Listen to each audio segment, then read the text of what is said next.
जय श्री राम, राधे राधे, जय श्री महाकाल। इस प्रवचन में आपको श्रवण कराएंगे भागवत धर्मों का निरूपण और उद्धव जी का बद्रिकाश्रम गमन। उद्धव जी ने कहा, अच्युत, जो अपना मन वश में नहीं कर सका है उसके लिए आपकी बतलाई हुई इस योग साधना को तो मैं बहुत ही कठिन समझता हूँ। अतः आप ऐसा कोई सरल और सुगम साधन बतलाइए जिससे मनुष्य अनायासी परम पद को प्राप्त कर सके। कमल नयन, आप जानते ही हैं कि अधिकांश योगी जब अपने मन को एकाग्र करने लगते हैं तब वे बार बार चेष्टा करने पर भी सफल न होने के कारण हार मान लेते हैं और उससे बस में न कर पाने के कारण दुखी हो जाते हैं। पद्मलोचन, आप विश्वेश्वर हैं, आपके द्वारा ही सारे संसार का नियमन होता है। इसी से सारा सार विचार में चतुर मनुष्य आपके आनंद वर्षी चरण कमलों की शरण लेते हैं और अनायासी सिद्धि प्राप्त कर लेते हैं। आपकी माया उनका कुछ नहीं बिगाड़ सकती, क्योंकि उन्हें योग साधन और कर्मानुष्ठान का अभिमान नहीं होता। परंतु जो आपके चरणों का आश्रय नहीं लेते वे योगी और कर्मी अपने साधन के घमंड से फूल जाते हैं। अवश्य आपकी माया ने उनकी मति हर ली है। प्रभु, आप सबके हितैषी सुहृद हैं। आप अपने अनन्य शरणागत बलि आदि सेवकों के अधीन हो जाएं, यह आपके लिए कोई आश्चर्य की बात नहीं है, क्योंकि आपने रामावतार ग्रहण करके प्रेमवश बानरों से भी मित्रता का निर्वाह किया था। यद्यपि ब्रह्मा आदि लोकेश्वर गण भी अपने दिव्य किरीटों को आपके चरण कमल रखने की चौकी पर रगड़ते रहते हैं। प्रभु, आप सबके प्रियतम स्वामी और आत्मा हैं। आप अपने अनन्य शरणागतों को सब कुछ दे देते हैं। आपने बलि, प्रहलाद आदि अपने भक्तों को जो कुछ दिया है उसे जानकर ऐसा कौन पुरुष होगा जो आपको छोड़ देगा। यह बात किसी प्रकार बुद्धि में नहीं आती कि भला कोई विचारवान विस्मृति के गर्त में डालने वाले तुच्छ विषयों में भी फंसा रहने वाले भोगों को क्यों चाहेगा। हम लोग आपके चरण कमलों की रज के उपासक हैं। हमारे लिए दुर्लभ ही क्या है।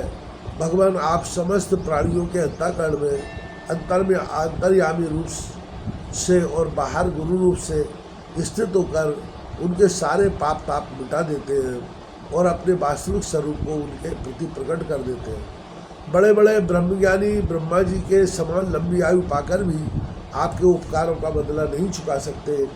इसी से वे आपके उपकारों का स्मरण करके क्षण क्षण अधिकाधिक आनंद का अनुभव करते रहते हैं। सुखदेव जी कहते हैं, परीक्षित, भगवान श्री कृष्ण ब्रह्मादि ईश्वरों के भी ईश्वर है। वे ही सत्वरज आदि गुणों के द्वारा ब्रह्मा, विष्णु और रुद्र का रूप धारण करके जगत की उत्पत्ति, स्थिति आदि के खेल खेला करते हैं। जब उद्धव जी ने अनुराग भरे चित्त से उनसे यह प्रश्न किया तब उन्होंने मंद मंद मुस्कुराकर बड़े प्रेम से कहना प्रारंभ किया। श्री भगवान ने कहा, प्रिय उद्धव, अब मैं तुम्हें अपने उन मंगलमय भागवत धर्मों का उपदेश करता हूँ जिनका श्रद्धापूर्वक आचरण करके मनुष्य संसार रूप दुर्जय मृत्यु को अनायासी जीत लेता है। उद्धव जी, मेरे भक्त को चाहिए कि अपने सारे कर्म मेरे लिए ही करे और धीरे धीरे उनको करते समय मेरे स्मरण का अभ्यास बढ़ाए। कुछ ही दिनों में उसके मन और चित्त मुझ में समर्पित हो जाएंगे। उसके मन और आत्मा मेरे ही धर्मों में रम जाएंगे। मैंने भक्त साधुजन जिन पवित्र स्थानों में निवास करते हैं उन्हीं में रहे और देवता, असुर अथवा मनुष्यों में जो मेरे अनन्य भक्त हो उनके आचरणों का अनुसरण करें। पर्व के अवसरों पर सबके साथ मिलकर अथवा अकेला ही नृत्य, गान, वाद्य आदि महाराजोचित ठाट से मेरी यात्रा आदि के महोत्सव करें। शुद्धांतकरण पुरुष आकाश के समान बाहर और भीतर परिपूर्ण एवं आवरण शून्य मुझ परमात्मा को ही समस्त प्राणियों और अपने हृदय में स्थित देखे। निर्मल बुद्धि उद्धव जी, जो साधक केवल इस ज्ञान दृष्टि का आश्रय लेकर संपूर्ण प्राणियों और पदार्थों में मेरा दर्शन करता है और उन्हें मेरा ही स्वरूप मानकर सत्कार करता है तथा ब्राह्मण और चांडाल, चोर और ब्राह्मण भक्त, सूर और चिंगारी तथा कृपालु और क्रूर में समान दृष्टि अंतर रखता है, उसे ही सच्चा ज्ञानी समझना चाहिए। जब निरंतर सभी नर नारियों में मेरी ही भावना की जाती है, तब थोड़े ही दिनों में साधक के चित्त में स्पर्धा, ओढ़, ईर्षा, तिरस्कार और अहंकार आदि दोष दूर हो जाते हैं। अपने ही लोग यदि हंसी करें तो करने दें, उनकी परवाह न करें। मैं अच्छा हूँ, वह बुरा है, ऐसी देह दृष्टि को और लोक लज्जा को छोड़ दें और कुत्ते, चांडाल, गऊ एवं गधे को भी पृथ्वी पर गिरकर साष्टांग दंडवत प्रणाम करें। जब तक समस्त प्राणियों में मेरी भावना, भगवत भावना न होने लगे, तब तक इस प्रकार से मन, वाणी और शरीर के सभी संकल्पों और कर्मों द्वारा मेरी उपासना करते रहे। उद्धव जी, जब इस प्रकार सर्वत्र आत्मबुद्धि, ब्रह्म बुद्धि का अभ्यास किया जाता है, तो थोड़े ही दिनों में उसे ज्ञान लेकर सब कुछ ब्रह्मस्वरूप दिखने लगता है। ऐसी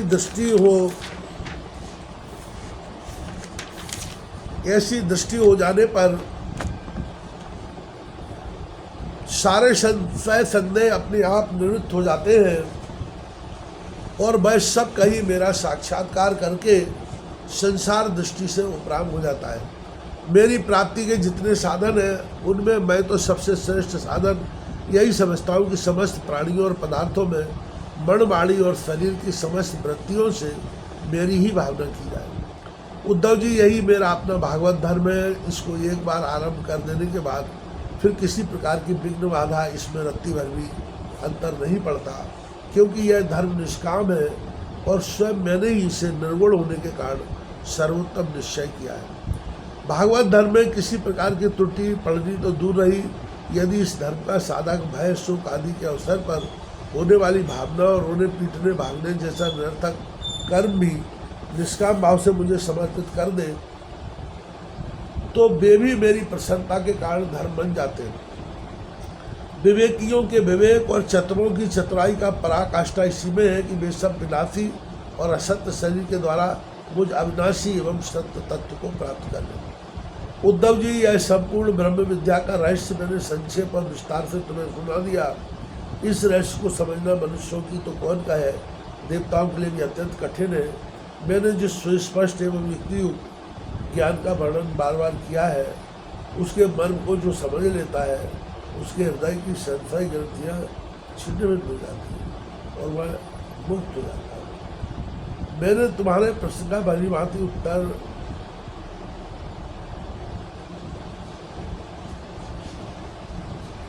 खुलासा कर दिया है। जो पुरुष हमारे प्रश्नोत्तर को विचार पूर्वक धारण करेगा, वह वेदों के भी परम रहस्य सनातन पर ब्रह्म को प्राप्त कर लेगा।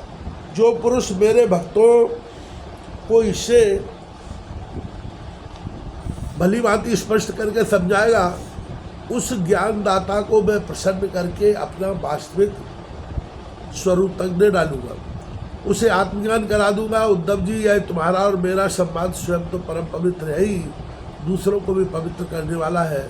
जो प्रतिदिन इसका पाठ करेगा और दूसरों को सुनाएगा, वह इस ज्ञानदीप के द्वारा दूसरों को मेरा दर्शन कराने के कारण पवित्र हो जाएगा। जो कोई एकाग्र चित्त से इसे श्रद्धापूर्वक नृत्य सुनेगा, उसे मेरी पराभक्ति प्राप्त होगी और वह कर्म बंधन से मुक्त हो जाएगा।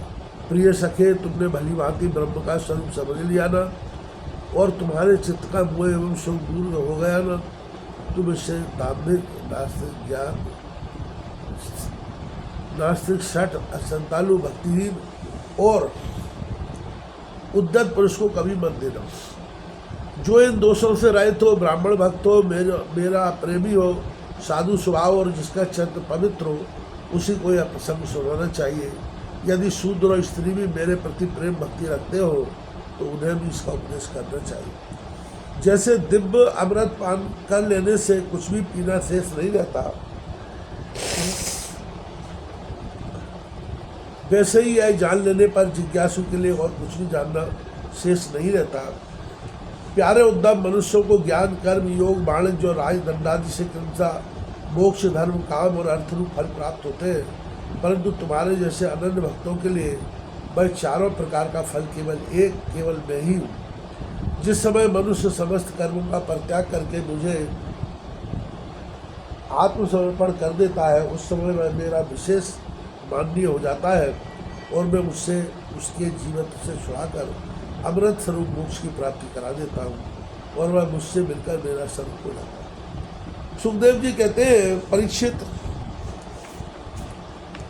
उद्धव जी योग मार्ग का पूरा उपदेश प्राप्त कर चुके थे। भगवान श्री कृष्ण की बात सुनकर उनकी आंखों में आंसू उमड़ आए, प्रेम की बाढ़ से गला रुंध गया, चुपचाप हाथ जोड़े रह गए और वाणी से कुछ न बोला गया। उनका चित्त प्रेमावेश से विहल हो रहा था। उन्होंने धैर्यपूर्वक उसे रोका और अपने को अत्यंत सौभाग्यशाली अनुभव करते हुए सिर से यदवंश शिरोमणि भगवान श्री कृष्ण के चरणों को स्पर्श किया तथा हाथ जोड़कर उनसे प्रार्थना की। उद्धव जी ने कहा, प्रभु आप माया और ब्रह्मा आदि के भी मूल कारण हैं। मैं मोह के महान अंधकार में भटक रहा था। आपके सत्संग से मैं सदा के लिए भाग गया। भला जो अग्नि के पास पहुंच गया, उसके सामने क्या असीत अंधकार और उसके कारण होने वाले भय ठहर सकते हैं। भगवान आपकी मोहिनी माया ने मेरा ज्ञान दीपक छीन लिया था, परंतु आपने कृपा करके वह फिर अपने सेवक को लौटा दिया। आपने मेरे ऊपर महान अनुग्रह की वर्षा की है। ऐसा कौन होगा जो आपके इस कृपा प्रसाद का अनुभव करके भी आपके चरण कमलों की शरण छोड़ दे और किसी दूसरे का सहारा ले। आपने अपनी माया से सृष्टि वृद्धि के लिए दासार, रश्मि, अंधक और सात्विक वंशी यादवों के साथ मुझे सुदृढ़ स्नेह पास से बांध दिया था। आज आपने आत्मबोध की तीखी तलवार से उस बंधन को अनायास काट डाला। महायोगेश्वर, मेरा आपको नमस्कार है। अब आप कृपा करके मुझ शरणागत को ऐसी आज्ञा दीजिए जिससे आपके शरण कमलों में मेरी अनुमति कीजिए।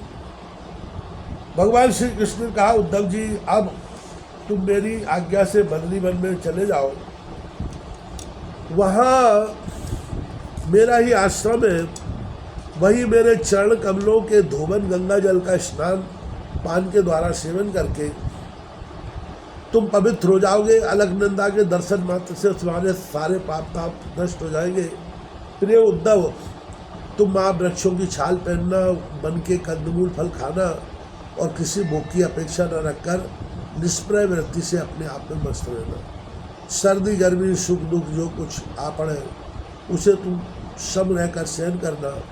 स्वभाव सौम्य रखना, इंद्रियों को बस में रखना, चित्त शांत रहे, बुद्धि समाहित रहे और तुम स्वयं मेरे स्वरूप के ज्ञान और अनुभव में डूबे रहना।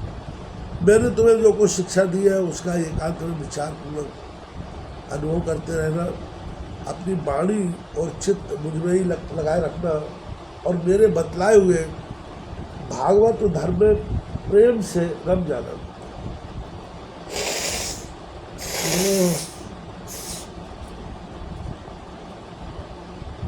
अंत में तुम त्रिगुण और उनसे संबंध रखने वाली गतियों को पार करके उनसे परे मेरे परमार्थ स्वरूप में मिल जाओ।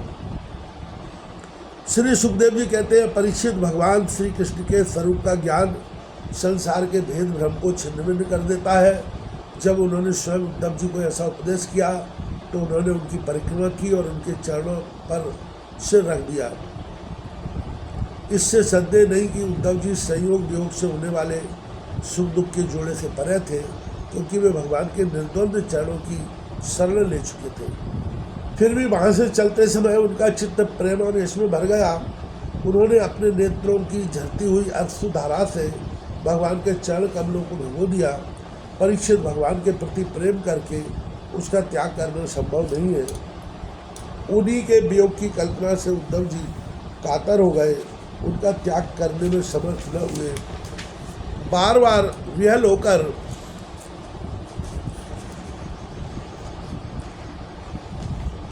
मूर्छित होने लगे। कुछ समय के बाद उन्होंने भगवान श्री कृष्ण के चरणों की पादुकाएं अपने सिर पर रख ली और बार बार भगवान के चरणों में प्रणाम करके वहाँ से प्रस्थान किया।